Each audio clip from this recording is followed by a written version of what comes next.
Hey everyone! So today I'm going to give you a quick introduction into the layer styles window. So let's get to it. Alright, so first off, I'm going to start off with this image. Now, remember when I talked about repurposing photos?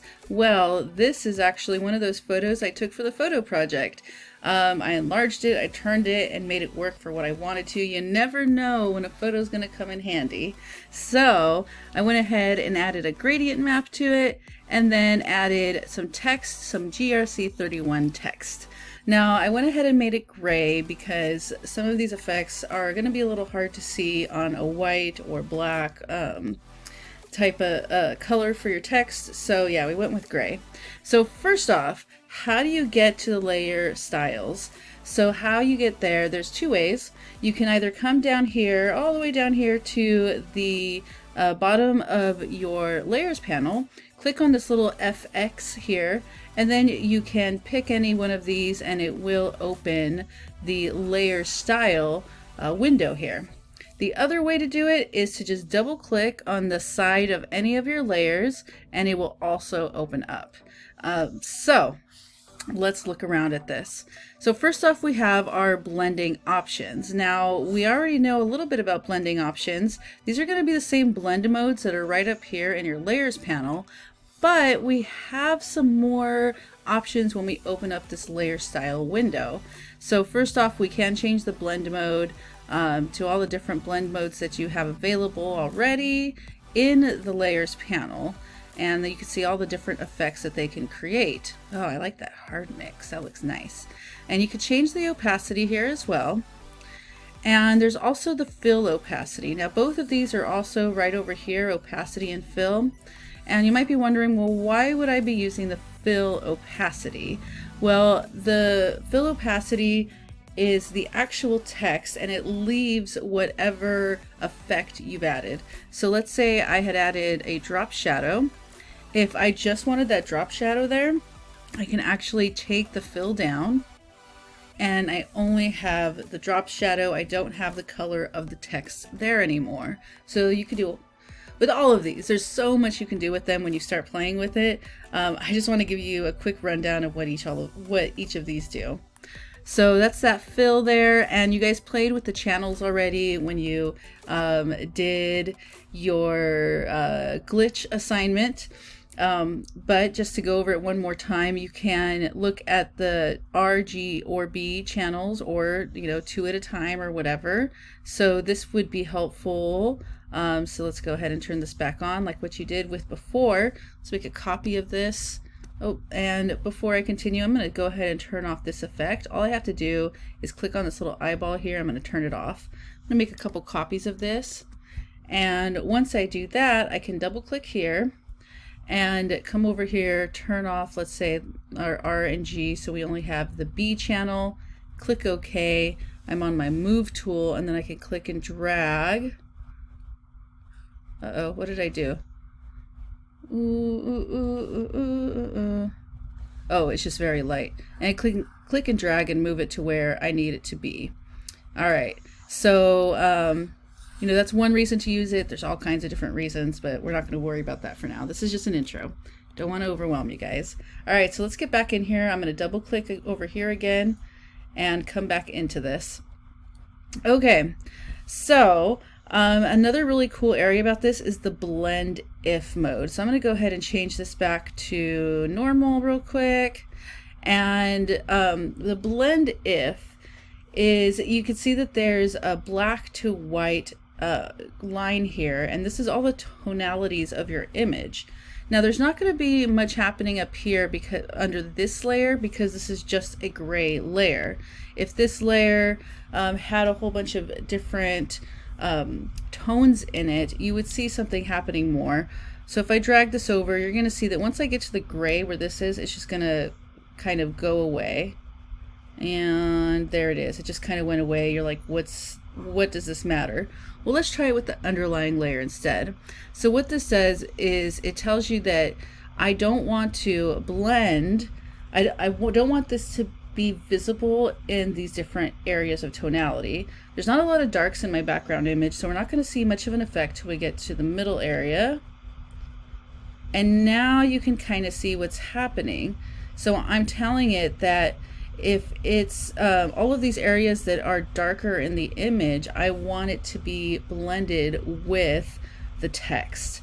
So this there's so many uses for this, but it could be a really fun thing to use. You can see that there's like a little line here that's splitting that. If you hold down the Option key, this actually turns into two. Okay, and then you can basically create like a feather between this effect.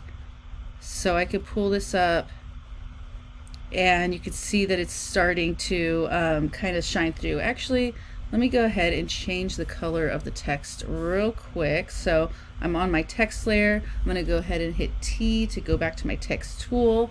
Once that happens, I can go ahead and change this. Let's change this to white real quick. And now we'll be able to see a little bit more of what's happening here. So you can see that there we have full white, full text, but as I move this, I'm telling it I want it to blend in those specific tonalities, and this tonality here. Pretty cool. Lots of different ways to use this, but anyways, let's move on forward. Let me go ahead and change this back real quick. I'm gonna hit Command Z. Oh, maybe not. I just went back to too many times. All right, well, I'm back on my gray. Let's go ahead and open this up, change this back to normal. Okay, so now let me hit, oops, cancel. Let me go ahead and hit Command 0 to pull this back full screen. And let me pull this to the side a little bit here. Okay. Open this back up, go back up to normal. All right, so let's look at Bevel and Emboss. Now, Bevel and Emboss adds highlights in dark areas to create a 3D type of look. So there's so many options on here. To get to the options, you actually have to click on the name, and now this area changes and we have some different stuff going on. So I could change the depth of it. So we can go, you know, really small to larger. Okay, there's different styles that you can do. And this is all going to change depending on how the look is on all these other options. So let's like take the size down. So now it kind of looks like it's popping up a little bit. All right, Pillow Emboss is kind of like it's, well, you could see like it's deeper around the edge. And then once you, whichever one you end up on, you can change the size of it. And something else to note, when you're in here, you're getting a live preview right over here as well of what's going on. Soften it. Okay, make those edges even softer. You can change the angle of the light to wherever you want. So if you have a photo where, like, you know, the background image where the light's coming in from the right, you can go ahead and move it right up here and match the same lighting. There's different contours. So fun to play. Oh man, there's so much you can do. Right down here you can control the actual light areas if you want, you know, some of it to, the light areas to not be as strong. You want the darker areas to be super dark. Whatever you need to do, all of this is going to change the look of how this is going to work. All right, so I'm going to go ahead and reset to the default on this. So there's your default. You can see that there's just so many things you could do. All right, let's move on. Stroke is just going to be like a line around the edge. Excuse me. And again, if I want to change those options, I just have to click on the stroke right over here. And then we have, you know, the different sizes, how big we want to do it.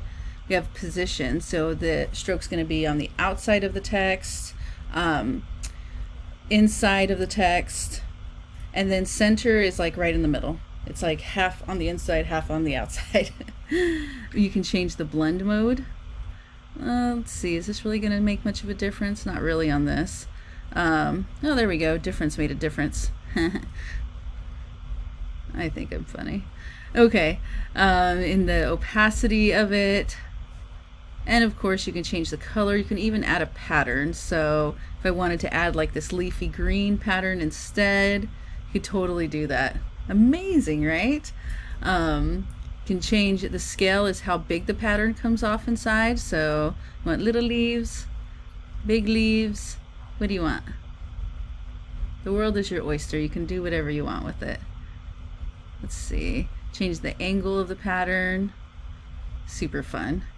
Okay, let's go ahead and turn that off for a minute. All right, moving forward, we have inner shadow,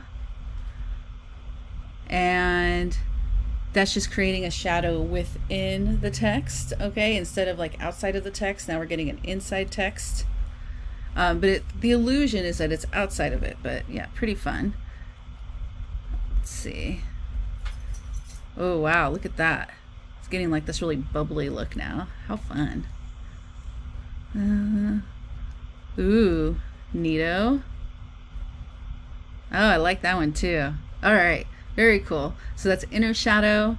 We have inner glow, which is creating a lighter area around the edge. So, I mean, it's kind of like inner stroke, but you can see that there is more of a softness to it, which of course you can play with as well. So, and you can also do a different, if you want the glow to be in the middle of the text versus the edge of the text, you can do that too. So much. Oh, lots of fun. All right, moving forward. So satin is like the opposite of glossy, so it gives it a softer type of feel. Kind of like, I mean, emboss in a way, but the opposite. Yeah.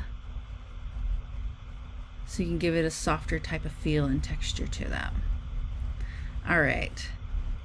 Color overlay. All right, so it's like, well, why not just change the color of the font? Well, this is when it comes in handy. Let's say I wanted to do a pattern overlay.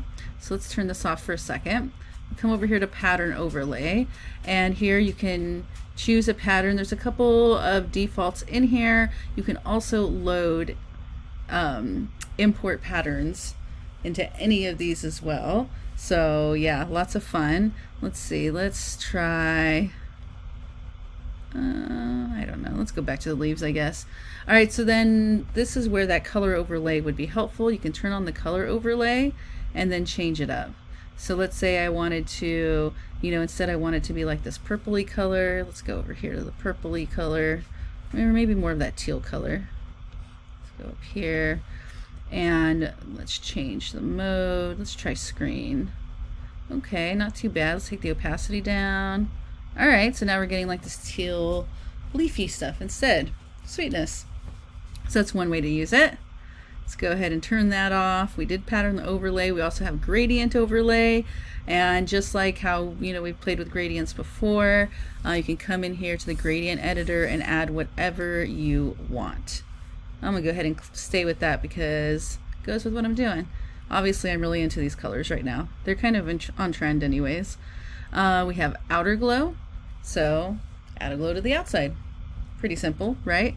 Now, you know, these names, you don't have to use them this way.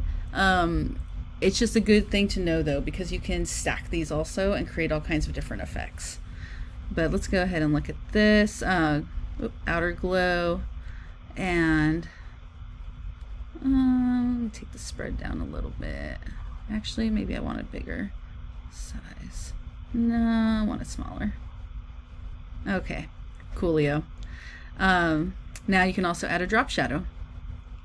And again, we can click here, we can decide which way that drop shadow is actually going. The distance, spread, size. I mean, there's just so many different things. You have completely different looks with each of these sliders. That one looks pretty much the same. I lied, I guess. Make it like it's really coming off of that wall back there. Give it a three-dimensional type of look. Super fun. All right, let's add a couple more things. Add some more stuff. Let's try some more depth. Ooh, that's kind of fun. Maybe not too much though. Okay. All right. That's pretty fun. Let's do one more. Let's just do one more. Let's try to find a cool pattern. Let's see. And, oh, is it not working because my gradient's on there? What's going on?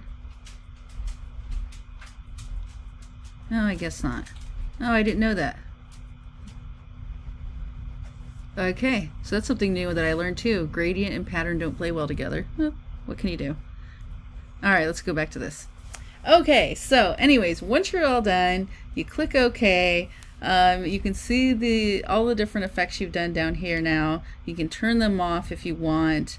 Try different things. And you know, if you wanted to copy these over, I think I've shown this to you before, you would just, well, let's go ahead and do a quick another text layer. Okay. Coolio. There it is. Let's make it bigger. Command T. There we go. And if I wanted to copy this, I just have to hold down the Alt or Option key and then click and drag, and bam, there it is. Now this is really good because you could see that the effect is slightly different than what's going on here, and that's because it's smaller, and so it's applying the same algorithm to this, which the settings are going to look a little bit differently depending on how big that text actually is. All right, so anyways, there's an intro to the wonderful layer styles window. I'm sure you're going to find that you can use this for so many different things. It's really a cool feature in Photoshop.